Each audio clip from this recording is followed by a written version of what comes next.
Man of the Year. Jesus, Mary and Joseph. There wasn't one person you could think of? The President of the United States has been accused of rape many times. Coming up, Rosie O'Donnell never held back when it came to Donald Trump, and she wasn't about to start now. Their feud had been playing out in public for years, but when Trump became president, everything changed. Went on Wiki that were easily accessible since this campaign began, that he is bankrupt 4 times, that he got all his money from his father, and that he notoriously cheats private contractors out of their money. Yes, and that is all pretty well documented. Yeah. Simple facts. And so you said this on The View. And he went bat crazy. Yeah. His business scandals, personal drama, shady dealings never seemed to stick because he knew how to spin the story in his favor. It was just another example of how he played the media, making himself the center of every story. Have you watched them on the debates? I mean, it's the worst group, except for a couple. I don't mind Huntsman. Do you mind Huntsman?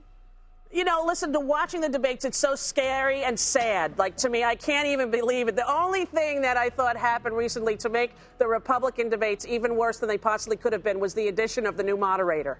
Rosie's frustration is something many people shared. The political world under Trump felt less like reality and more like a scripted TV show. It is full of scandals, outrageous statements, and constant controversy. And despite all the chaos, Trump's influence keeps growing. What seemed like a political joke has now turned into the most powerful office in the world. She also blamed the system that let it all happen. She saw it clearly. The man who had spent years using his wealth and fame to dodge consequences is now using the same tactics in the White House.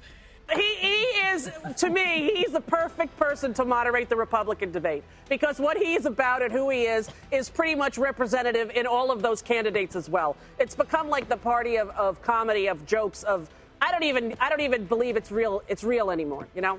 Yeah. She wasn't afraid to call him out. She brought up Trump's long list of failures, the part of his legacy he tries to keep hidden. The truth is, Trump's business empire wasn't built on smart deals and strong leadership. It was built on branding, illusion, and a long history of financial disasters. He wasn't the genius businessman he claimed to be, he was just good at selling himself as one. Even his presidency followed the same pattern. You know when you walk in the restaurants and you want it, when I walk in, I usually look up to see if they have an A or B, you know, like that. And he has a C. There was a dirty dining segment, and there was very old food and rotten caviar and unrefrigerated duck. I'm just saying this is what I've read in the paper, but of course I'm sure he'll find a way to blame Obama for that. And no matter how bad things got, there was always someone else to blame. The media, the Democrats, even Obama, anyone but himself. Trump's business record was littered with bankruptcies and unpaid workers, yet he continued to sell himself as a self-made billionaire. She held up a mirror, and he didn't like what he saw. His reaction wasn't just anger, it was a relentless campaign against her, proving that her words had struck a nerve. She also brought up the moment Trump first announced his run for president. He announced, I was like laughing my ass off. Same here. He was on that little escalator down with the fake crowd going, like, here's my wife who loves me. And she's like, how do I get out of here? You know, right? And I just thought it would never happen. Same here. So I've been wrong at every turn. Many people dismissed Trump's candidacy as a joke, something that would fade away quickly. But the joke was on them. It became the biggest political shift in modern history. But Rosie wasn't shocked. She had been warning people about Trump for years. She knew the kind of man he was, but the problem was that too many people weren't listening. No, he'll do anything and everything to get what he wants, and women are of no value to him in his life or world. The only one who is, I think, is his daughter. That's it. The rest of the women in the world are useless as the immigrants that he says are coming from, Honduras to take us in caravans. Watch out for the caravan. There are people walking away from certain death in third world countries, right? The man doesn't care at all. Trump's view of women seems to depend on how they fit into his world. When they boost his image, he welcomes them. When they push back, he tears them down. Instead of handling criticism with substance, he goes straight to personal attacks. That's not strength. That's someone who only respects people when they play by his rules. To Stormy Daniels was horrific. What he did to me was horrific. But I expected when that was happening, the National Organization of Women or something would come out and say, you can't do this. You're not just allowed to pick a woman, lie, and just debase her with impunity. But he is. He is, and he gets laughs for it. And it's like a bad stand-up comic. And that's the real shame of it all. He didn't just get away with it. People laughed, they cheered, they turned cruelty into entertainment, and the crowd ate it up. Every insult, every attack became a punchline to his supporters, while the people he targeted were left to deal with the damage. The fact that major organizations stayed silent only made it worse. It sent the message that this kind of behavior was normal, acceptable, even presidential. She had a front row seat to Trump's rise long before politics got involved. What is it like? What has it been like for you having the president of the United States criticize your physical appearance? I mean, what has that done to you? Well, not only my physical appearance, everything. My sexuality, my parenting, my wife. Like, he went really batshit crazy. It's one thing to have a public feud with a celebrity, but it's another when the person becomes the president of the United States and continues his attacks with even greater influence. For most people, being ridiculed by the most powerful leader in the country would be overwhelming, even devastating. But she didn't allow his words to define her. She didn't retreat or let him silence her, proving that no amount of power or status would make her back down from the truth. When he first did it, when he wasn't running for office, it was like just this loser blowhard, like who really cared? But Gas Bag, the great Gas Bag, which is a great book. And I don't really travel in his circles. It's not like I'm ever at Le Cirque and I see some Trump people. You know, I'm a normal person who goes to the mall and the Cheesecake Factory. So Donald Trump's opinion of me, not really relevant. But Trump's attacks against Rosie weren't limited to simple insults. He went after the very core of who she was. He went after her identity, her family, her entire life. He made it personal, targeting her in ways designed to humiliate and dehumanize her. A disagreement over politics or business is one thing, but when a person chooses to attack someone's identity and their personal life, it reveals a much deeper level of hatred. Instead of engaging in fair criticism, Trump turned his feud with Rosie into an ongoing campaign to tear her down. But when he got to be president, it was very trippy. It took me about 6 months to regain my equilibrium. Is that true? I feel like I fell through the ice, and I just was waiting to resurface. It's a badge of honor to be disliked and hated by this man. Right, but to have it been done to you personally for a decade makes the PTSD fairly intense. Everything changed when Trump became president. What used to be just a back and forth between two public figures turned into something much bigger. She spent years calling him out, never thinking he would end up in the White House, but she didn't let it break her. She kept speaking her truth. And you have to say to yourself, what is it about you that drew this out of him? Well, that I told the truth about him at a time when everyone was afraid. But then I did the really offensive thing to him. I told the truth that he was bankrupt 4 times. That's what did it. He's not a self-made man, that he got his daddy's money, and that he also notoriously ripped off all these private contractors. Family businesses all over Atlantic City went under because of his unethical ways. So Rosie didn't wait for public opinion to turn against Trump. She was speaking out long before it was popular to do so. At a time where many were either afraid to challenge him or simply uninterested in doing so, she had the courage to say what needed to be said. This is why Trump targeted her so aggressively. He couldn't handle the idea of someone openly challenging his narrative, especially when so many others were playing along. Rosie saw through the facade and wasn't afraid to tell the world exactly who he was. The one thing Trump has never been able to tolerate is the truth, especially when it exposes his failures. She hit him where it hurt by revealing what so many tried to ignore. He could handle personal insults, but hard facts were another story. By pointing out his bankruptcies and the ways in which he misled people about his wealth, she tore down the foundation of his public image. I told the truth about him 10 years ago at a time when anyone could have found out those truths about him, but the media decided not to print it while he was running. Not to talk about the fact that there was no equivalence between him and Hillary Clinton. They acted like he was a legitimate candidate. So I feel like mainstream media is really responsible.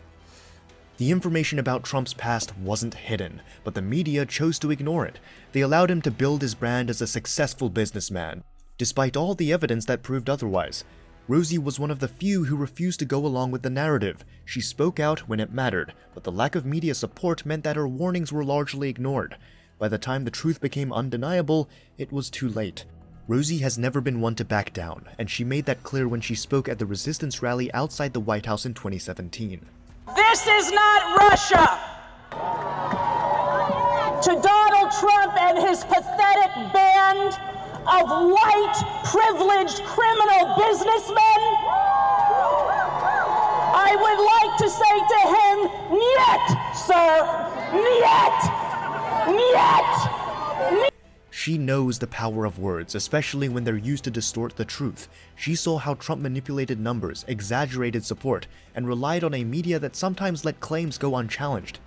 She reminded everyone of the principles that the country was built on. How dare you, Donald Trump? This is America. It is not yours. It is not corporately owned. It is of the people, by the people, and for the people. And we, the people, will not stand for it. He has degraded and bullied women his entire life and career.